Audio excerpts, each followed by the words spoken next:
Thanks for joining us today, guys. Today I'm joined by John Sonmez. He has a wonderful story that talks about eliminating some of the limiting factors in your life, taking control of yourself, wonderful entrepreneurial journey, as well as he kind of started in the quote unquote working for others and broke out of that mold and very successfully launched his own enterprises and endeavors and got him to where he is today. So, John, maybe to kick us off, if you could just give the audience a little bit of background on yourself and your journey and kind of what you do today. Sure. Yeah. Thanks for having me. So I'm John Sonmez. I run a company called Bulldog Mindset, where I teach men how to be men today, and I help them improve their lives in all aspects of life. Really, the basis behind Bulldog Mindset is getting rid of the victim mindset. So the idea is that, you take full responsibility for your life. You don't blame people. You don't blame society. You don't blame anyone else. And you don't allow yourself to become a victim.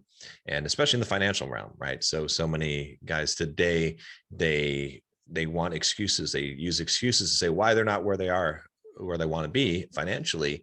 And I give them some tools and teach them ways to have self-efficacy so they can start creating their own future, so they can become financially independent and, live the life that they want to live. I started out as a software developer myself. I worked, in the system. I had jobs. I did well, but I wasn't free. I wasn't financially free. I did some real estate investments, started when I was 19, about my first house. And that was something I was unaware of that was going to become my future, but I continued down that path. And, in the process, I built some businesses and wrote books and did podcasts and YouTube and all kinds of different ventures and things like that. And so I've got some experience in a lot of those different areas, and I share them with my audience and the guys that I coach. So. Excellent. Well, we're excited to learn about some of those today. Here on the Prosperity Perspective, the big focus for us is about that financial freedom. And so you had talked about, I know in some of your books and some of your courses, you talk about getting to that point where you can be truly free and really retire and not be tied to your work, right? For you, that came at in the grand scheme of things, a relatively early age, right? And so, excited to get some of your feedback here. Really the question for you that we'd love to know is, once you hit that point where you didn't have to worry about, food on the table, making operational, overhead payments every single month, you talked about investing at 19, right? How did you determine, and I would start with today, right? Where you start investing, how you invest, and, what's your framework in terms of how you look at, putting that extra profitability, where do you put it? Yeah. Some good questions there. So when I started out, when I was 19, I got this crazy job as a software developer for $75 an hour. I was like, it was insane. It was ridiculous. It was a .com craze at that time. I barely had an interview. I went down to Santa Monica to go live. I thought I was a hot shot. They had per diem on it. So like $23.50 an hour if it was tax-free as well, because I was per diem, because out of state. And so it was like, I was equivalent making like what, $170,000 a year, somewhere around there when I calculate it all out. And so I thought, okay, I'm rich, right? This is what I thought. I was going to go buy myself a Dodge Viper till I saw the insurance cost of that of being 19. And, so, but what I did was I said, well, how long before I'm a millionaire, right? And I did the math. I did the calculations. I was like, okay, well, if I can save $100,000 a year, which, that's going to be pretty hard. I was sleeping on a mattress on the floor. I was eating macaroni and cheese, because I was like, I'm going to save all my money and become rich. And so I did the math and I was like, okay, well, if I could save $100,000 a year, right? Which again, probably unlikely, but let's say that that's possible for me to do, then it would take me 10 years. I'd have to keep this job for 10 years. I'd have to continue sleeping on this mattress on the floor. I'd have to live this frugal lifestyle for 10 years in order to just be a millionaire, which isn't even rich. Like, just $1 million is nothing. That's not enough to like live off of forever. So I was like, and then I was like, oh, wait a minute. What about inflation? So with inflation, actually now it becomes 13 years. So I said, wait a minute. No, this doesn't make sense. This is crazy. Like, even if I invest in the stock market or whatever, even if I get 10% returns, still it's still going to take almost the same amount of time. It'll be 9 years instead of 10 years. You know what I mean? If you get a 10% rate of return, or, pretty close to that. So it's like, how do people actually get wealthy? How do people actually get rich? And so I started looking into that. And what I came down to was real estate. I was like, almost every wealthy person in the United States, it's real estate. And it's funny, back then, I remember, looking at, some, before anyone knew much about Trump. I was like, I read his books because he was a great real estate mogul. And I read, a lot of different books about that. I remember coming across Gary Keller's book, which I still recommend, called Millionaire Real Estate Investor. And what I started to realize at that point was that if I really wanted to become wealthy, I would need to invest in real estate, right? That was sort of my first awakening. And so I developed a plan to buy one property every single year. And I figured in 15 years at a minimum, I could sell the first property that I bought for double what I paid for it, or pretty close to that. And I could just continue to leapfrog that and live off of it. Or I could choose a longer path and wait, 20 or 30 years, pay off the mortgages. And then every year one mortgage would be paid off and I'd be more cash flow and more cash flow every single month. So I said, okay, that's a better plan than trying to sleep on a mattress and eat macaroni and cheese. And so, yeah, so that was kind of the thing that I looked at. It's like just having some kind of a plan. Now, my views and plans have altered now with entrepreneurship and business as an accelerator. That was kind of what MJ DeMarco and Millionaire Fastlane would call the slow lane. It was still a slow lane way of thinking, to have real estate, but it got me on that path, and it was a certain path that would take me to where I wanted to go. So you talked about real estate being the slow lane, right? Obviously, there's other facets of passive income. It sounds like that's changed a little bit for you. So what would kind of be your big buckets of investment that you look at today? Yeah. So the way I look at things, it still ends in real estate, but I have what I call the well that never runs dry, is this sort of thing that I live by and that I teach my students to live by, which is this idea that you take all the income you make from your job, from business, from everything else, and you put it all into real estate, right? Or it could be another investment vehicle, but a passive investment vehicle. I like real estate for a lot of different reasons, but you put it into real estate and then you live off of the income that it generates.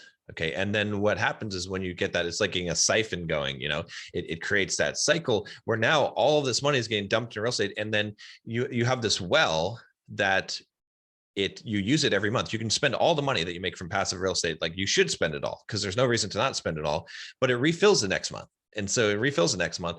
And then all the money you're making from your business and other investments, they're going into making that well deeper. And so that well's getting dug deeper and deeper.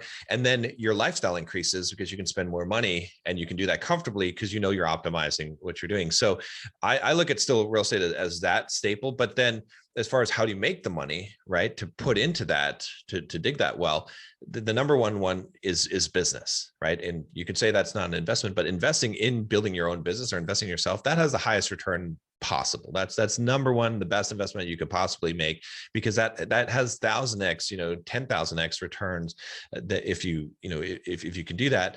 And it's money that you can put into that. But now it's not very passive, right? That's the thing, is like, it's not passive, right? And I don't truly believe in any real passive income. Everything has a level of passivity, but it's never truly passive, right? In fact, I think just the whole misnomer of passive income is just a bad name to use, because what I try to look at is I look at money produced over time, right? So because even something that's passive, right? Like, let's say that you said, okay, a bond, let's say buying a bond, okay, a totally passive investment that pays you a yield, or a dividend, or dividend paying stock or something like that. You still had to put in time to make money initially. And so I'll count the amount of hours you worked before to take the money for the initial investment as the time. And then when we figure out the equation, I'll take that time and I'll divide it, or I'll take that total money that you've made and I'll divide it by the total hours of time that it took you to make that money initially. And then we can see what the true investment is, right? And so that's the way I look at things, passive income, because everything falls into that equation. So it's the same thing with building a business and how many hours you spend in the business. It's a better way because nothing is ever truly passive. You've put in, it's better to look at it as in terms of how much time did you put in, and then ultimately over so many years, how much money did you get from that, right? Because it's all time, everything, that's the real asset that you have. And so I look at, like I said, business as that has the highest multiplier on that, right? Because you can leverage the time and make a lot of money, because when you're in business, you get cash flow as well as you're building up an asset as well, right? So then under that also, there's other investments that I would put, again, real estate is great for the passive income. I've done some things where investing in other people's businesses, again, is another one, but it's high risk. And I like, some things where I have some funds that I would invest in. Like there's one that I invested that has SaaS companies. They buy SaaS companies, but primarily what I'm trying to do is to move money, is to figure out how can I generate money in a non-passive way. I don't care about generating money passively, and then funnel it into something that I have that's mostly passive, so that I can live off of that. That's kind of that whole strategy. Makes sense. So it's almost like there's a discount factor that you're applying to the passive income that takes into account the amount of time that you had to effectively raise the money you needed to seed whatever that passive investment was. And you're looking at the time horizon over in totality for that return. Exactly. Yeah.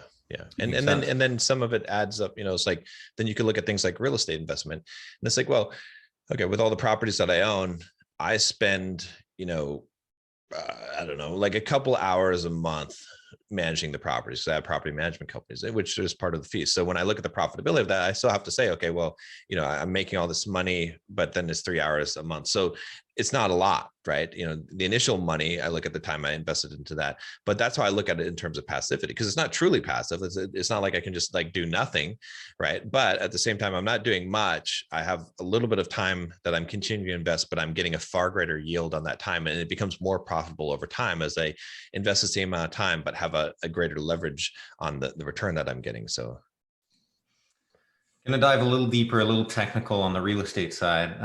It's what we do every day. So always interested in other people's perspective.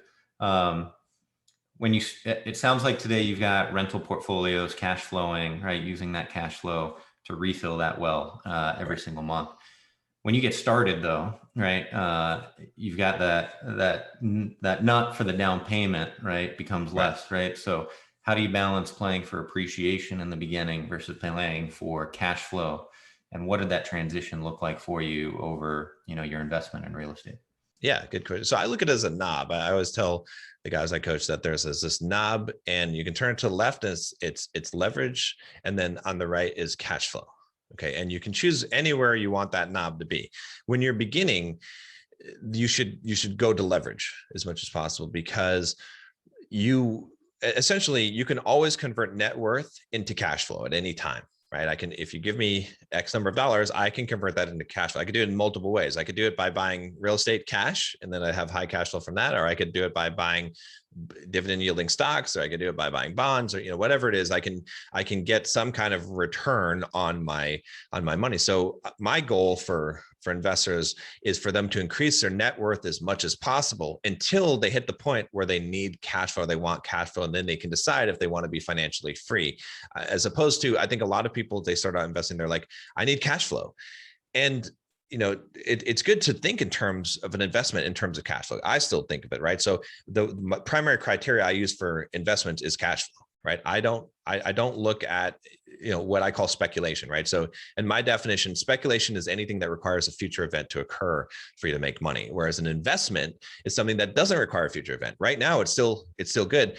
The appreciation part of it is like a lottery ticket, that has a very high likelihood of winning over 20 or 30 years, but we don't know because it could go down next year, So, but if you buy a property that has solid fundamentals, I suppose the way I look at it is sort of like how Warren Buffett looks at stock investing, right? He doesn't look at, is this company have this new technology? Is it, he looks at, does it have solid fundamentals? If it has solid fundamentals, then in 30 years time, it's going to be a good investment, right? And that's the same thing as I look at a property, people say, oh, well, you should invest in this area. California is booming here, or this is Florida, or whatever it is. And it's like, no, what are the fundamentals right now? I don't care what's likely to happen in the future.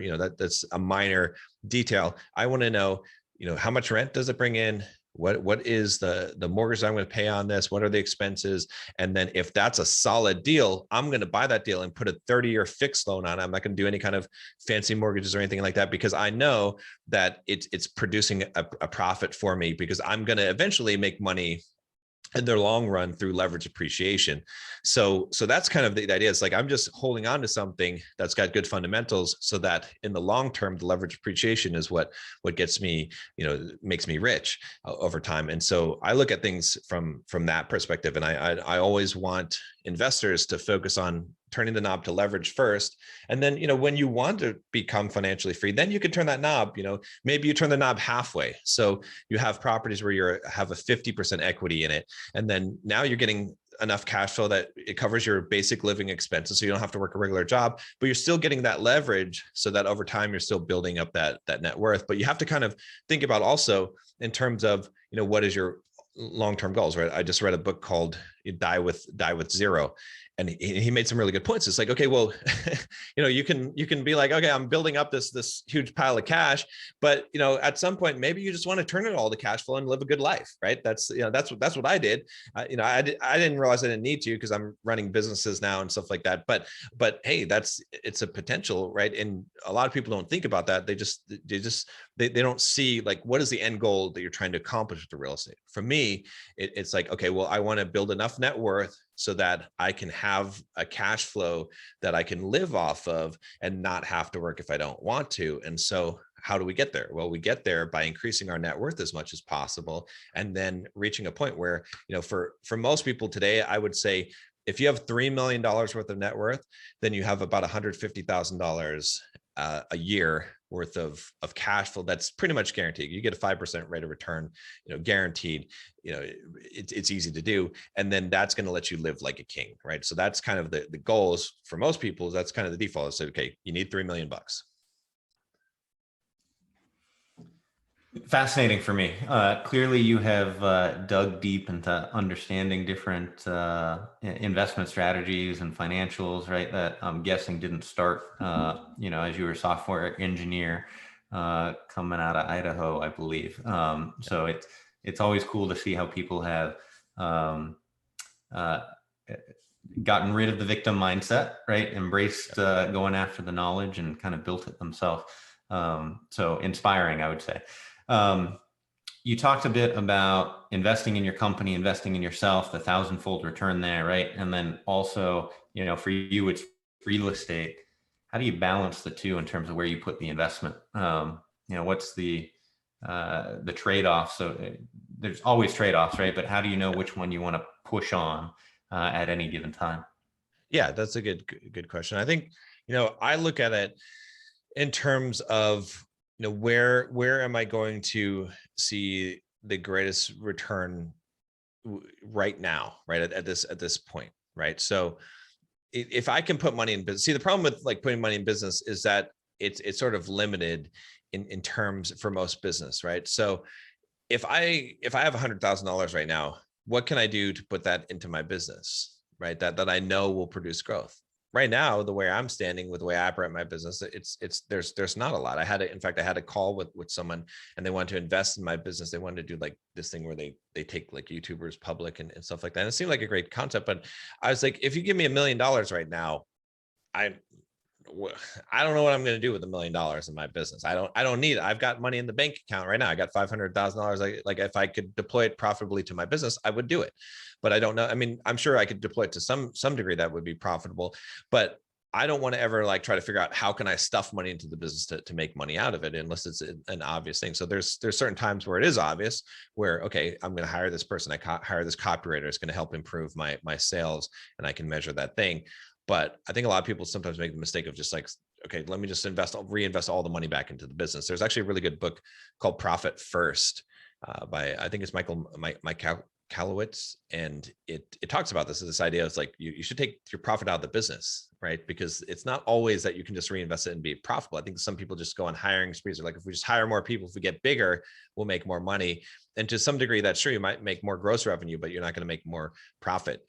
So I always look at that, and then what it turns out is there's some level of growth that I can produce in my business by investing into it. I try not to be cheap with the business. Like I'll hire people if I need, pay the expenses, right? Do the things that I know are going to give returns. And then the rest of it, I'm investing in real estate or somewhere else where I know that I'm going to make some kind of long-term return. I'm also trying to balance it too, to say that, some degree of the money that I have needs to be put into long-term things. And it depends on where you are in life, right? So when I was really young, I made sure I needed to buy a property every single year, right? That was like, because I know that 20, 30 years down the road, that leverage appreciation is going to be huge. And so that small investment, I've got enough time in that. One of the things I always look at, and I encourage all of the guys I work with to look at, is a compound interest calculator, like just to play around with that, right? Because most people haven't played around with the compound interest calculator. There's three components. You have time, you have initial capital, and then you have the rate of return, the interest you're making. And so you have to be strategic about that and think about that, right? If you have any two of those components that are high, you'll make money. But if you only have one, you're in trouble, right? So it's like when you're young, you have time to a degree, okay, and you don't usually have capital, but you want to take that time and then get something that has a good rate of return over that time, and you're gonna do well. As you start to get older, you don't have the time component, right? So I'm not making the same investment choices that I made when I was younger, because I don't care about money I make 20 years from now. The value of the money when I'm turning 41 this month.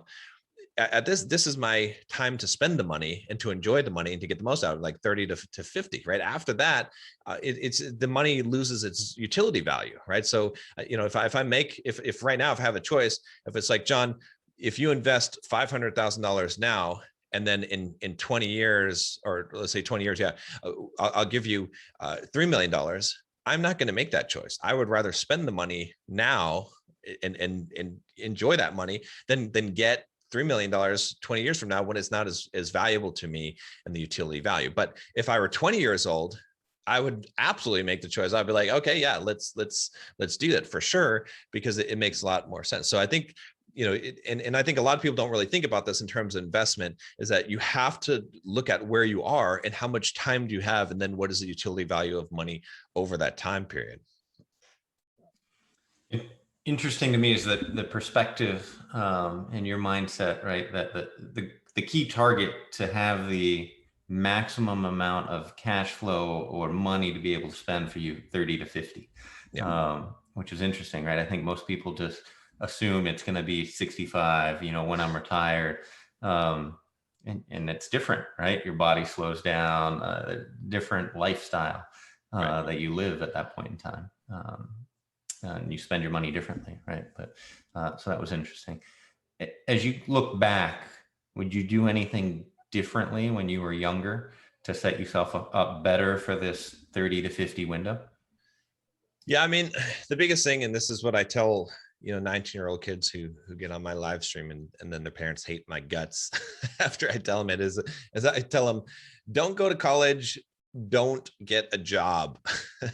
Just start a business. That's what I would have done, is because, when I look at it, like, if you start a business and you are hustling and you're really working at it, in 5 years, you're going to be successful. As long as you're, again, it doesn't mean that you won't pivot at all, but if you're really putting in the work, you have a great chance of success. I can't say 100%, because entrepreneurship is always has risk and unknowns, but certainly 10 years, you have a very, very, very high probability of success. And so I would have rather than being a software developer making good money early on, I would have rather been dirt poor for 5 years, and then at the end of the 5 years been making $400,000 or $500,000 a year, and then at the end of 10 years making $1 million a year.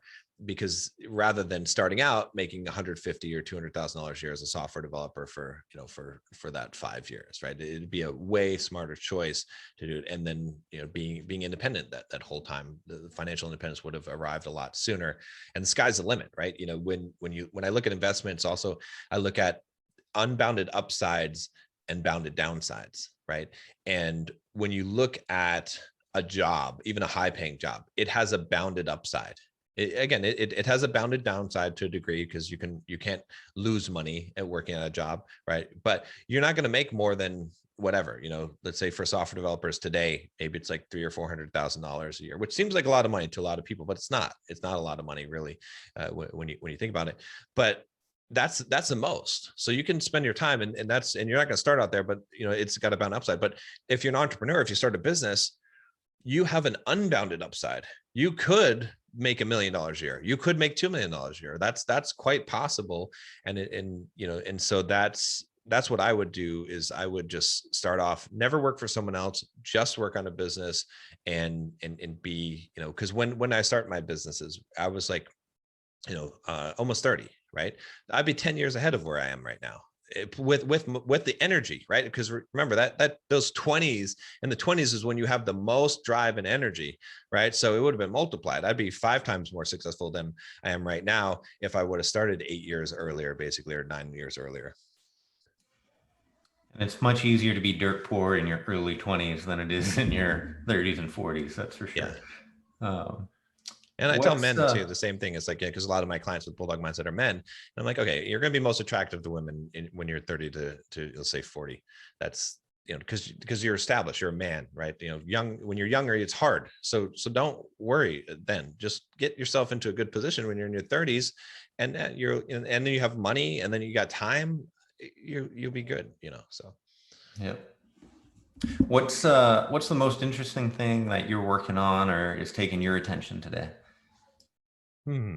Well, the big thing is growing Bulldog Mindset membership. I started this membership with Bulldog Mindset a couple of years ago, and so I'm focusing on growing that as much as possible. I'd like to start doing some paid advertising in that realm. I haven't been able to get paid ads working yet, but it's all been organic.